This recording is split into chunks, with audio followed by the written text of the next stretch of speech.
together with other sister departments here in Mpumalanga, which itself followed reports and investigations that sprung from a number of pointers that there were issues here where we are that required to be investigated. Reports came from various sources and got compiled. Further investigation. The action was that the people who are on the spotlight of all of this needed to be arrested, and they then got arrested, all 95 males from Libya, and they're in police custody as we speak.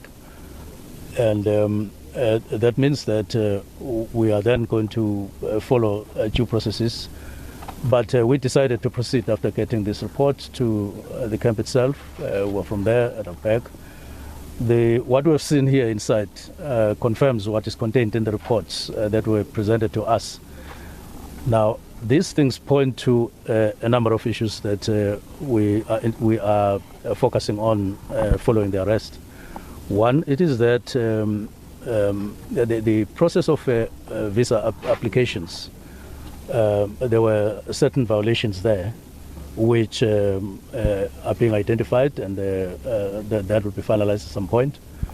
Now, this is absolutely interesting, but what is even more interesting is the lack of information or the lack of detail that Police Minister Senzo Mngunu is giving at this point.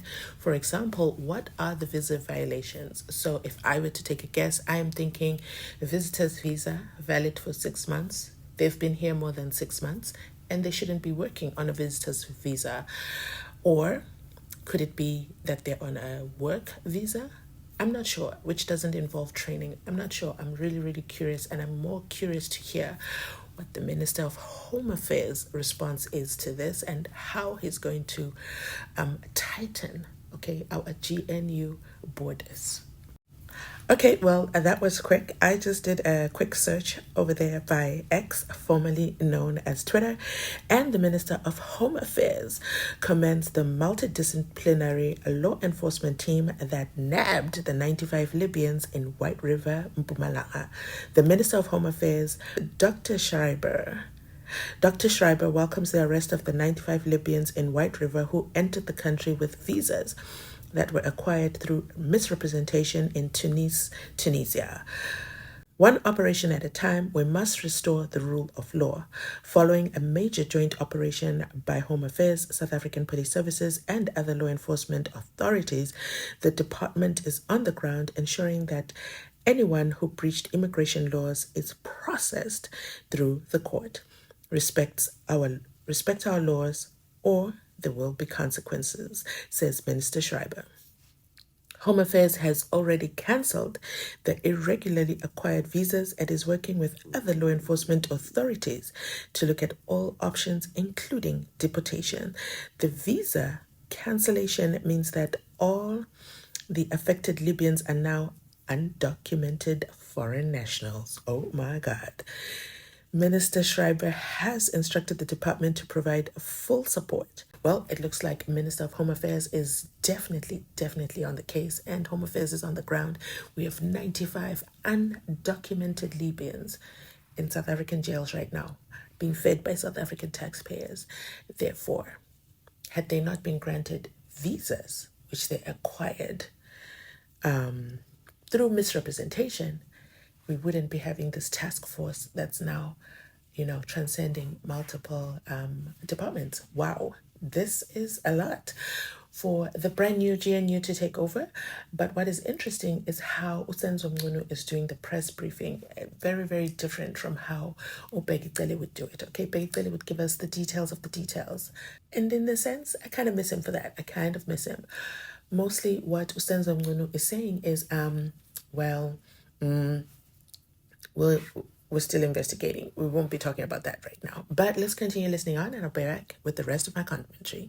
But here, while this facility here is legal in terms of SIRA processes, but on further scrutiny, it has been found that what is happening here is not in accordance or is not compliant with the application in terms of detail. But the third aspect is that there are a few concerns that have been picked up in terms of the public around here. So the issue is a chunk of what is contained in the report comes from the reports, investigation, and so on. But part of this comes from what we're picking up from outside as concerns of the people around here. So going forward, it's clear to us that their being here is illegal in the first place, because the application has pointers of violations in the process. And to that effect, we would want them to be out of the country as soon as possible. But we will follow due processes and discussions. That is our background. That is our gist of the matter. That's our conclusion. The started, and it involved other agencies and departments. And at this stage, the conclusion was that they needed to come here and arrest. And I do want to say we commend the actions that have been taken, especially because in the main, we're here to address what might be anxiety in South Africa at the moment about what has been discovered here, and to say that this is exactly what we are saying, what has been discovered here, and those people who are the subject are in police cells. That should go a long way to bring about certainty on the matter, because these people, all of them, are in custody. Now, obviously, we're going to continue with necessary investigations, and we can't say how long. If they take 2 months, you won't say why has it taken us 2 months before. But the fact of the matter is that we are where we are, and there's certainty now in terms of what has happened. The weapons found, but they are all legal weapons. It's a certified training service provider, and the weapons that are there are legal can do training. But there is no any trace of whether the weapons have ever been used at all. As a policeman? As a policeman. Okay. No, basically.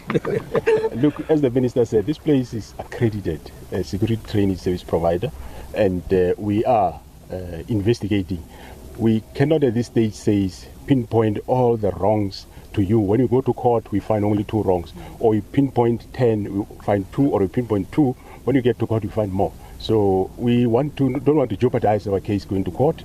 The fact that is a accredited security service provider which is doing training, there is a thin line in terms of overlap or overstepping.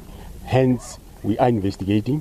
Once we finalize the investigation, then we'll be able to know who is inside for investigation, be it officials, some of our officials, whatever, or any other department official. That we can't be able to say now, but the investigation will indicate as to where we are going. General, what's the explanation from the owner? What is he saying? What's the owner saying of this facility? Well, you are getting now into the real investigation. Sure, the minister makes a serious allegation against this particular facility, and I'm sure that you've spoken to the owner. And I said there are lines of overstepping in terms of what the minister said. But what was the explanation of the owner when you made these allegations and said that this is what we have found? What was his explanation? But that explanation, when you go to court one of the days, it's going to be vis-a-vis what I told you and what he will be saying and what we would have found, what generally we would have found at the end of the day. Then you will have many stories. So to play it safe, whatever he told me is for me and the investigators. Let's leave it there until we finalize the investigation. Thank you very much.